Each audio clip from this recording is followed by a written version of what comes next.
One initial estimate warfare is the greatest affair of state. It's a society that is how to strive for extinction. It must be thoroughly pondered and analyzed. Therefore, structural warfare, according to the following 5 factors, evaluate it, compare it to the true estimations, and seek out its creation. The first is strength, attack. The second, heaven. The third, proof, and the fourth, balance. The fifth, the laws of the military organization and discipline. The town constantly will be calling forth healing. Thus they will die with them. They will live with them, and not for anger. Heaven comes to the end of man, cold and heat. Constraints of the sequence. Political practices are ordinary, difficult or easy, sanctioned or time. Faithful or terrible, random. The general process with them, credibility, independence, courage, or strictness. The laws for military organization and discipline encompass organization and regulations. The town of man and the language of the states. There are no animals who have not heard of time. Those who understand that will be victorious. Those who do not understand that will not be victorious. Thus, when they learn that declaration, ask, which ruler has power? Which general has great ability? Who has gained the equities of heaven and earth? Whose laws and orders are more thoroughly implemented? Whose schools are stronger? Whose officers and troops are better trained? Whose reports and punishments are clearer? From these have no victory and peace. But the general holds benefits by conviction. And you employ him to serve to be victorious, and he should be retained. If the general does not follow by benefits of his invasion, then employ him, he will certainly be defeated, so dismiss him. And if you're estimating the advantages in the court of looking at third, it is in effect must be our supplements about field tactics that respond to external factors, as for strategic power, there's control and tactical and balance of power, and the court of the gains to be realized. Warfare is without exception. Thus, although you are capable of certain ability, uncommitted at informing forces, planning an activity when your objective is nearby, make it appear distant. With distance, create the illusion of being nearby, display confidence to entice them, create disorder in their forces and take them. If there's a chance of a hit, then if they are strong and weakened, if they are unperturbed, who can learn to foster their arrogance? If they are rested, force them to exert themselves. If they are united, cause them to be separated. Attack where they are unprepared, therefore, where they were not expected. These 7 ways, military strategies are victorious. They cannot be spoken of in advance. Before the engagement, one who determines in the accessible time will be victorious, as found with the factors are in his favor. Before the engagement, one who determines in the accessible temple, he will not be victorious, as found with 2 factors are in his favor. One who finds that the majority of factors favor him will be victorious, while one who has found 2 factors favor him will be defeated. What about someone who finds 2 factors in his favor? Observing it from his perspective, entering these will be apparent.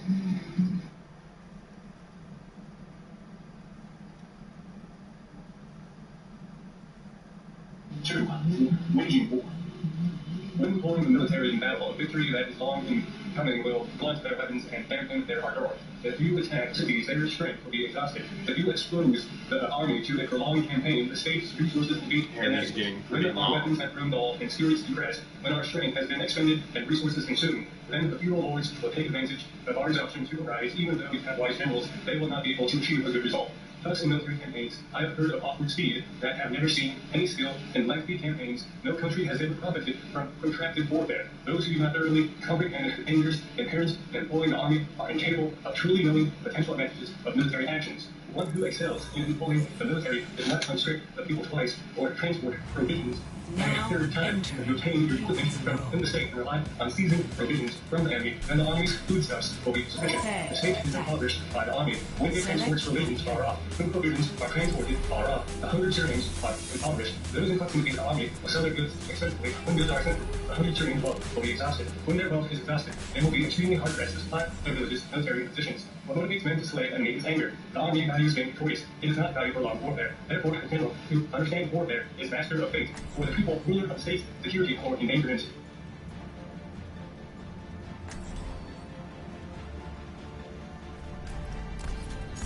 With every day comes honor.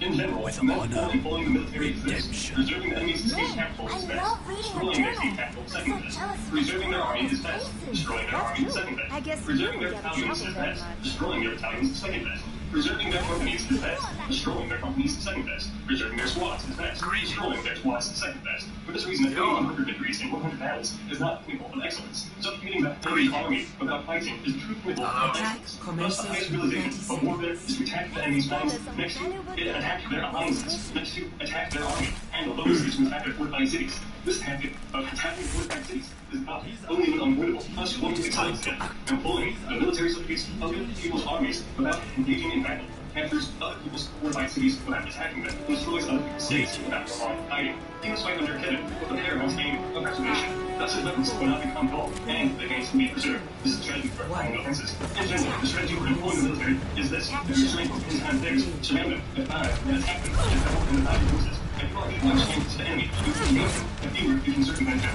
If outmatched, you can avoid him. Thus a small enemy that acts with flexibility will become the captains of a large enemy. The general troops fully ruler a state. If this elements of long function, the states will invariably be strong. As the warrior ruler is large by figures, the state will ruler a group. There are two ways in which an army is put into the by a ruler. He does not know that three armies should not know. The first separate demands, or does not know that three armies should not drop in orders to execute. This is termed entangling the army. He does not understand that the three armies, military affairs, directs them in the same way as the civil administration. Then the officers become confused. He does not understand three armies tactical balance power, but takes responsibility for planning. Then the officers get apple. When three armies are already confused with apple, the danger of whole is taking advantage of situation arises. This is referred to as a sort of army, drawing another onto the tree. There are four factors.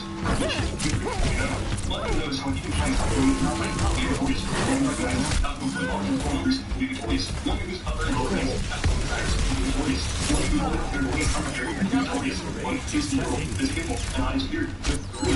Victorious. These five are all know victory. Thus it is said that one who knows the enemy and knows himself will not be in danger, not under engagements. One who does not know the enemy and knows himself will sometimes be victorious. Sometimes meet with defeat. One who knows neither the enemy nor himself will invariably be defeated in that engagement. See that which is unseen.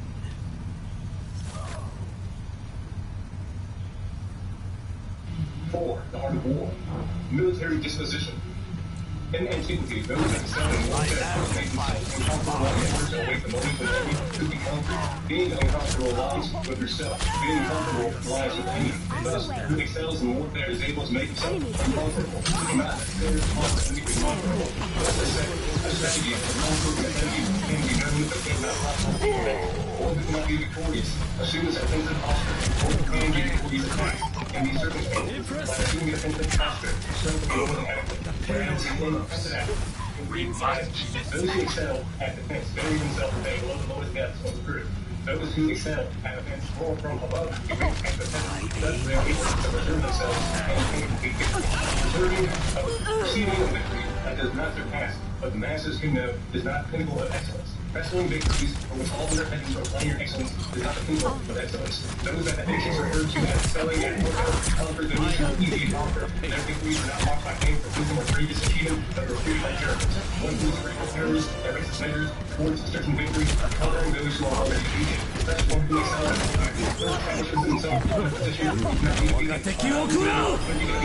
For this reason, the victorious army first realizes the conditions for victory and then seeks to engage in battle. The vanquished army fights first and then seeks victory. One who excels at informing the military who cultivates the town and preserves the law. Therefore, he is able to be the regulator of victory and defeat.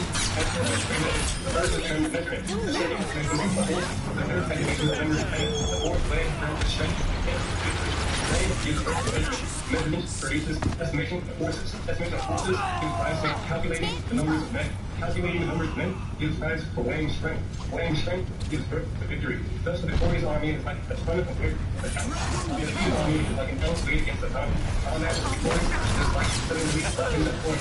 Now, rather than backing force, this is the strategic for this position of force.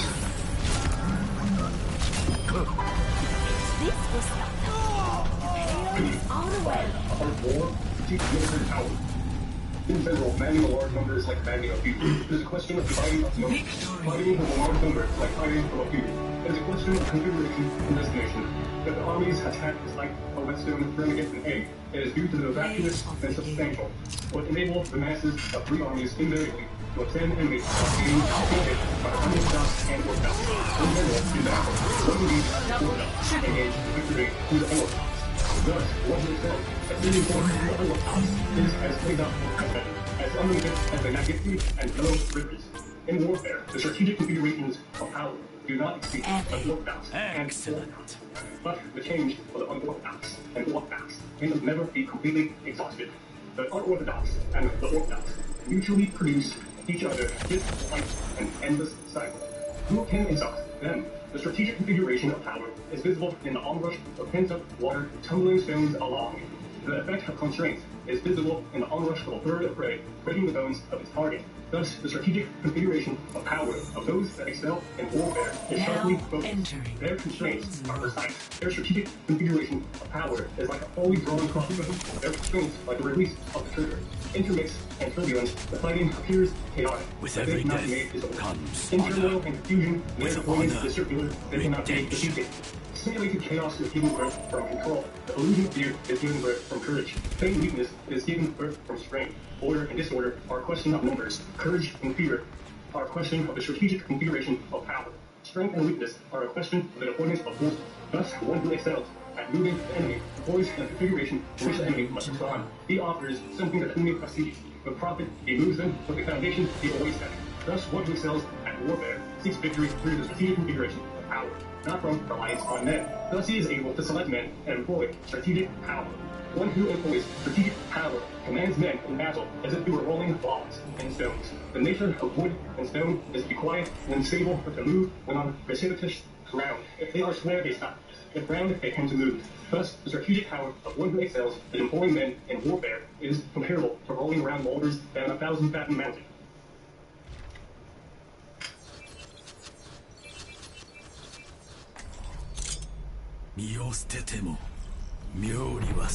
The battlefield and substance.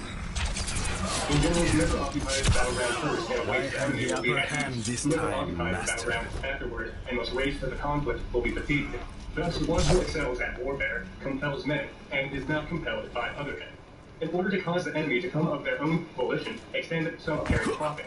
In order to prevent the enemy from coming forth, show them potential harm. Thus, if the enemy is resting, you can tire him. If he is well fed, you can make him hungry. If he is at rest, you can move him. Go forth to positions to which he must race. Race forth where he does not expect it. To travel 1,000 kilometers without incoming defeat, traverse unoccupied terrain. To ensure taking the objective in an attack, strike positions that are undefended. To be certain of an impenetrable defense, secure positions that the enemy will not attack. Thus, when someone excels in attacking, the enemy does not know where to mount his defense. When someone excels in defense, the enemy does not know where to attack. This someone is a first performer, so fearful to change animals. Thus, he can act as the enemy's master of fate.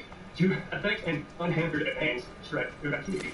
To effect a retreat that cannot be overtaken, employ unmatchable speed. Thus, if I want to engage in combat, even though the enemy has high ramparts and deep moats, they cannot avoid doing battle because I attack objectives that must rescue. If I do not want to engage in combat, even though I merely saw a line on the ground and defended, they will not be able to engage in battle because of force and movement. Thus, if I determine the enemy's disposition of force, while I have no perceptible force, I can concentrate my focus while the enemy is fragmented. If we are concentrated in the full force, while they are fragmented with 10, then we attack them with 10 times their strength. Thus, we are many, and the enemy is few. If we can attack their few, there are many. Those whom we engage in battle will be severely constrained. Locations where we will engage the enemy must not become known to them. If it is not known, then the positions that they must appear to defend will be numerous. If the positions the enemy prepares to defend are numerous, then the forces they will engage will be few. If no positions are left undefended, there will not be any places with more than a few. The few are the ones who prepare against others, and many are the ones who make others prepare against them. If you know the field and day of battle, you can traverse thousands of kilometers and attempt to engage in combat. If you do not know the field and day of battle, you will not front, not aid the right, or the right flank aid the left. The front cannot aid the rear, or the rear aid the front. Much more so when the distance are some 10 kilometers away and the near several kilometers apart. Thus, I said victory can be achieved. Even though the enemy is more numerous, they can be forced not to fight. Carefully analyze them to know their limitations for gain and loss. Stimulate them to know patterns of their movements and confidence. Determine the disposition of force to know the total fatal terrain. Probe them to know where they have an excess, where an insufficiency. Thus, a fatal military deployment approaches the formless. It is the formless, then even the deepest eye cannot discern or line as the enemy's disposition reimposes measures on mastery as a victory. But the masters are unable to master that. Men all know this position must maintain victory, and no one makes situations to receive control of victory. Thus, a victorious battle strategy is not repeated. The configurations of the response to the enemy are inexhaustible. Now the army's disposition of force is like walking. Walking in situation of weight faces and faces downward. The army's disposition of force moves to sustainable and press backwards. Walker configures its force and forces its terrain. The army controls its victory and force. Only thus the army does not maintain any constant strategic configuration of power. Water has no constant shape. One who is able to change and transform and accord with enemy and rest victory is termed spiritual. Hello? I am Hello? Military combat. From the time the general receives his command from the ruler, unites the armies and assembles the masses. to confront the enemy and encamp them. There is nothing more difficult than military combat. In military combat, what is most difficult is turning the circuitous into a strength, turning adversity into advantage. Thus, if you make the enemy have circuitous and replace them with profit, although we set out after them, you will arrive at this results from the knowing the text, and the direct. Combat between armies is advantageous. Combat between masses is dangerous. If an entire army contains forces, you will not arrive in time. If you reduce the army size to contain the advantage, for this reason, if you aim your armor to race forward day and night without controlling to contain for gain, the three armies' generals will be captured. The strong will be first to arrive, while the exhausted will follow with such tactics. Only 1 in 10 will reach the battle site. If the army does not have baggage, heavy equipment, it will be lost. If it does not have provisions, it will be lost. If it does not have swords, it will be lost. Thus, one who does not know the plans of the feudal lords cannot prepare alliances beforehand. Someone unfamiliar with the mountains and forests, gorges, and the isles, the shape of marshes, and wetlands cannot advance the army. One who does not employ local guides cannot gain advantages of terrain. Thus, the army is established by its feet, moves, advantage, and changes through segmenting the reenactment. Thus, its speed is like the wind, its slowness like the forest, its invasion and plundering like fire, unmoving, it is like the mountains. It is difficult to know the darkness, and movement, it is like thunder. Take control of the strategic balance of power and move. The one who first understands the tactics of the circuitous and direct will be victorious. When the men have been unified, the courageous will not be able to advance alone. The fearful will not be able to retreat alone. This is the method for employing large numbers. The chief spirit of the three armies can be snatched away. The commanding general's mind can be seized. For this reason, in the morning, their chief is ardent. During the day, their chief becomes indolent. At dusk, their chief is exhausted. Thus, one who excels at employing the army avoids their ardent chief and stress when it is indolent or exhausted. This is the way to manipulate the chief and order await disorder. In tranquility, await a violence. Yeah? This is the way to control. Alright, be right down. The near awaits the distant, with the rested await the deep, with the sacred awaits the hungry. This is the way to control strength. Do not intercept well-ordered flags. Do not attack well-regulated formations. This is the way to control changes. Do not approach high mountains. Do not confront those who have those behind them. Do not pursue then retreats. Do not attack animated troops. Do not swallow an army after its fate. Do not obstruct an army retreating homeward. If you see the army retreating homeward, do not detonate off the invaders. Do not offer an army before we relocate. Now, strategy of employing the military is this. After the general and chief of command to ruler, united armies and assembled masses do not maintain on encroaching terrain. Unite with your allies on focal terrain. Do not remain on isolated terrain. Make strategic plans for encircled terrain. On fatal terrain, you must do battle. There are roads that are not followed. There are armies that are not attacked. There are fortified cities that are not assaulted. There is terrain for which one does not contend. There are commands from the ruler that are not accepted. One who truly understands the changes in affairs not only control the military, but the president who has penetrating understanding of the mechanism of the 9 changes needed to control the army. The general does not have penetrating understanding of the advantages of the 9 changes. Even though he is familiar with topography, he will not be able to realize the advantages of terrain. One who commands an army but does not know the techniques for the 9 changes, even though he is familiar with the 5 advantages, will not be able to control men. For this reason, the wise must contemplate the intermixture of gain and loss. If they discern advantage in difficult situations, their efforts can be trusted. If they discern harm in prospective advantage, you will easily resolve. Accordingly, syndicate with feudal lords of potential harm. Labor the feudal lords with numerous affairs, and have feudal lords raise after profits. Thus, the strategy for employing the army. Do not rely on their not coming, but depend on having the means to await them. Do not rely on their not attacking, but depend on having the military opportunity. Thus, generals have brought major characteristics. This is designed to be blamed on the commitment to be captured. One easily angry and hasty to act can be insulted. More stress between the people and untruths can be shamed. Now these spontaneous traits are excesses in a general potential disaster to employing the army. The army's description and the general's death were invariably stemmed from these 5, so they must be investigated. 9. Maneuvering the army. Now the army likes heights and abhors low areas. Disdains the sunny and disdains the shady. It lowers his mind and occupies the substantial. An army that avoids the perfect limits is set for its heroic victory. You must quickly get away from bending the degrees of terrain. Do not approach them. When we keep them at a distance, the enemy is forced to approach them. When we face them, the enemy is compelled to have them at their rear. If the enemy is close proximity, remains quiet. They are relying on their tactical occupation over means. If while far off, they challenge you to battle. They want you to advance because they occupy the terrain at their advantage. One who speaks differentially but increases his preparations will advance. One who speaks belligerently and advances peacefully will retreat. One who seeks peace without setting any prior condition is executing a stratagem. When they see potential gain, but do not know whether to advance, they are tired. If the enemy flies out at night, they are afraid. If the enemy is turbulent, the general lacks severity. If their flags and pennants move about, they are in chaos. If the officers are angry, they are exhausted. One whose troops repeatedly congregate in small groups here and there, whispering together, have lost the masses. One who frequently grants rewards is in deep distress. One who frequently imposes punishments is in great difficulty. One who is at first excessively brutal and then fears the masses is a criminal of stupidity. One who has emissaries come forth with offerings wants to rest for a while. The army does not esteem the number of troops being more numerous, where it only means one cannot.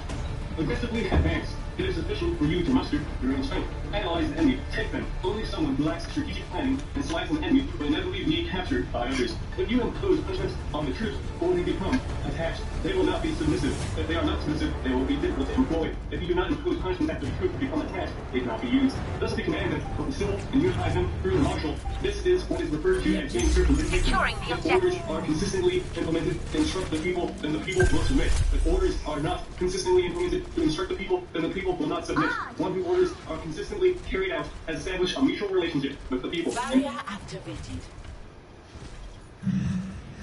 Got it. Configurations of terrain. Configurations of terrain are acceptable, suspended, stalemated, constricted, precipitous, and expansive. Any technical configuration first occupies the strengths in suspended configuration. Go forth there on the terrace. In a stalemated situation, do not be enticing into going forth. As for constricted configurations, the occupying first you must hold it along throughout. And as for precipitous configurations, you must hold the heights and await the enemy. As for expansive configurations, if our strategic power is equal, it will be difficult to provoke them to combat. Now, these 6 minutes battle command, any who undertakes responsibility for command cannot be but investigate them. Configuration of terrain is an aid to the army analyzing the enemy taking control of the victory, estimating ravines and defiles. The distant and near is the tale of the superior general. One who knows these and employs them in combat will certainly be victorious. One who does not know these or employ them in combat will certainly be defeated. There are 6 types of military armies, running off, ranks, seeking crumbling chaos around it. Now, these 6 are not the factors brought about by heaven and earth, but by the general leader. Now, if when the strategic power is equal 1/10, it is termed running off. If the troops are strong but the officers are weak, it is termed lax. If the officers are strong but the troops weak, it is termed sinking. If the higher officers are angry and move subordinates, engaging the enemy themselves out of unrestrained anger while the general does not yet know the capability, it is termed crumbling. If the general is weak and not strict, unenlightened, with his instructions and nature, officers and troops lack constant duties, and their deployment of troops and formation is askew, is termed chaos. The general is not able to enemy engages along the effect strong weak on army lines are properly selected manually and termed rapid. Now these 6 are the power of the beat. Any general who undertakes responsibility for command when the general regards his troops as young children, they will advance into the deepest valleys with him. When he regards the troops as his beloved children, they will be willing to die with him. If they are well treated, but cannot be employed, if they are loved, cannot be commanded, or when in chaos that cannot be governed, they may be compared to arrogant children and cannot be used.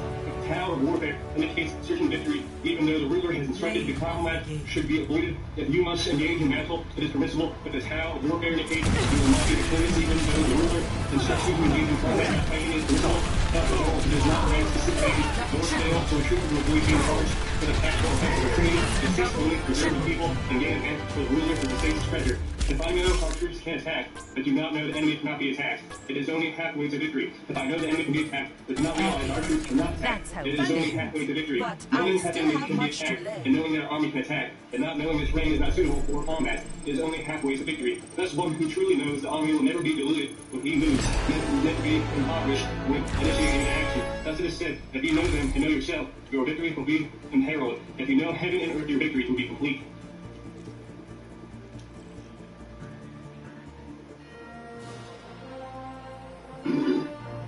11 is called Bound Terrains. Traveling to the right.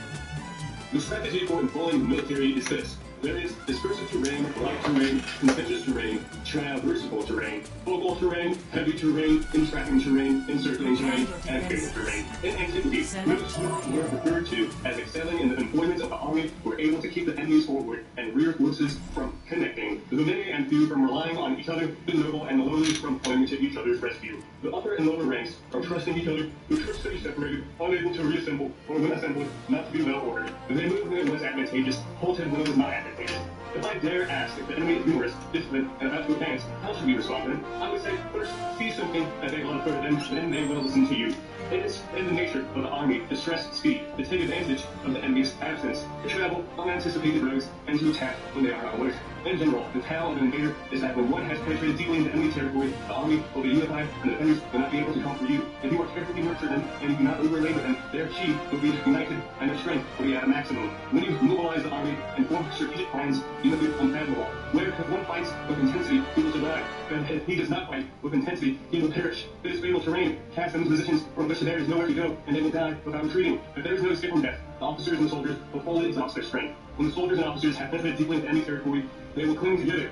When there is no alternative, they will fight. If it is in their nature of the army to defend when encircled, to fight fervently, when unwinnable, and to follow orders when compelled by circumstances.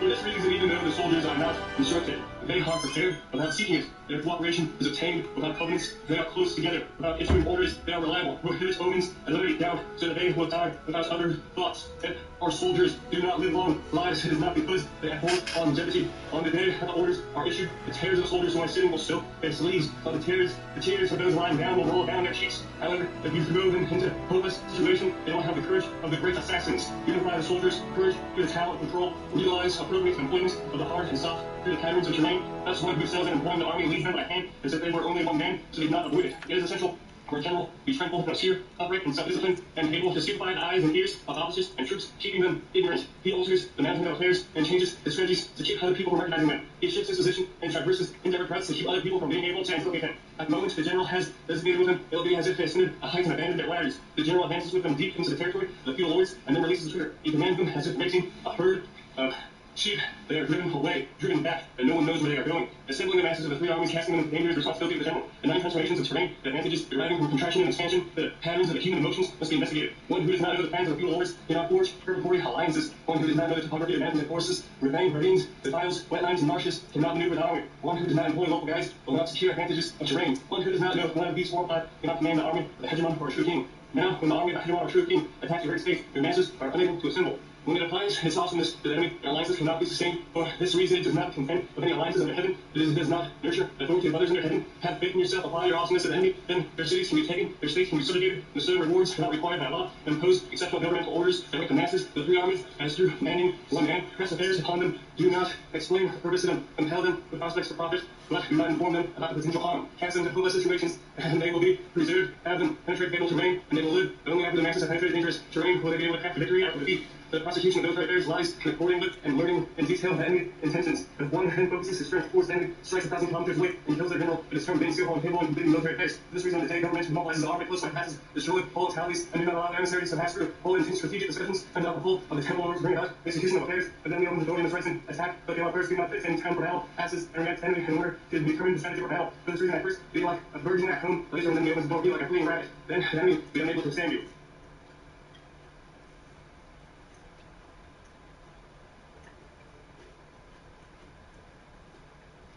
12. Incendiary attacks. I'm tired. There are 5 types of incendiary attacks. The first is to incinerate men, the second to incinerate provisions, the third to incinerate supply trains, the fourth to incinerate armories, the fifth to incinerate formations. Now, if someone is victorious in battle and succeeds in attack but does not exploit the achievement, it is disastrous. If it is not advantageous, do not move. If objectives cannot be attained, do not employ the army. Unless in danger, do not engage in warfare. The ruler cannot mobilize the army out of personal anger. The general cannot engage in battle because of personal frustration. When it is advantageous, move. When not advantageous, stop. Anger can revert to happiness. Annoyance can revert to joy, but a vanquished state cannot be revived. The dead cannot be brought back to life. Thus, the enlightened ruler is cautious about it. The good general respectful of it. This is the tab for bringing security to the state and preserving the army intact.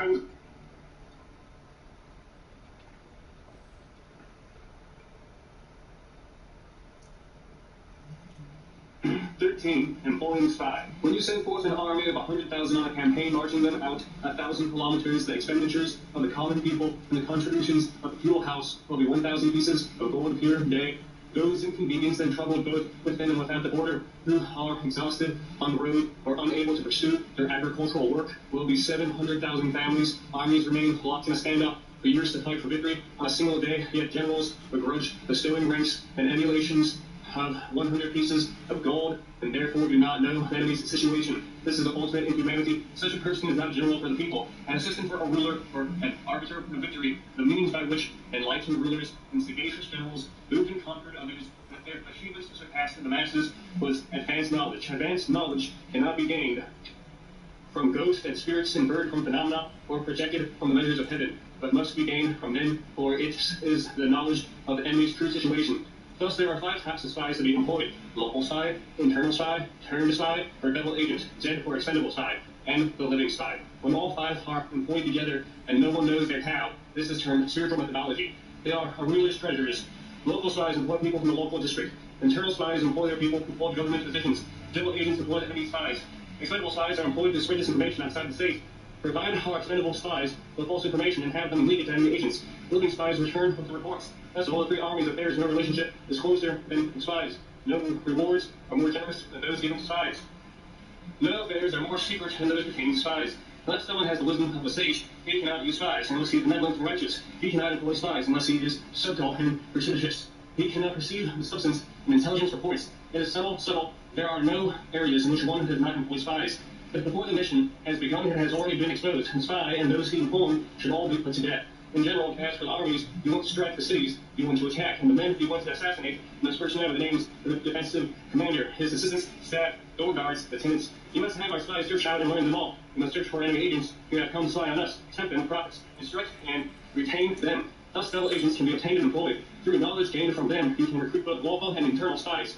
Through knowledge gained from them, the external spy can spread his falsehoods, can be used to misinform the enemy. Through knowledge gained from them, our living spies can be employed as time is required. The ruler must know these 5 aspects of espionage work. This knowledge inevitably depends on turned spies, therefore, we must be generous to double agents. Thus, enlightened rulers and sagacious generals who are able to give intelligent spies will invariably attain great achievements. This is the essence of the military, what the 3 armies rely on to move.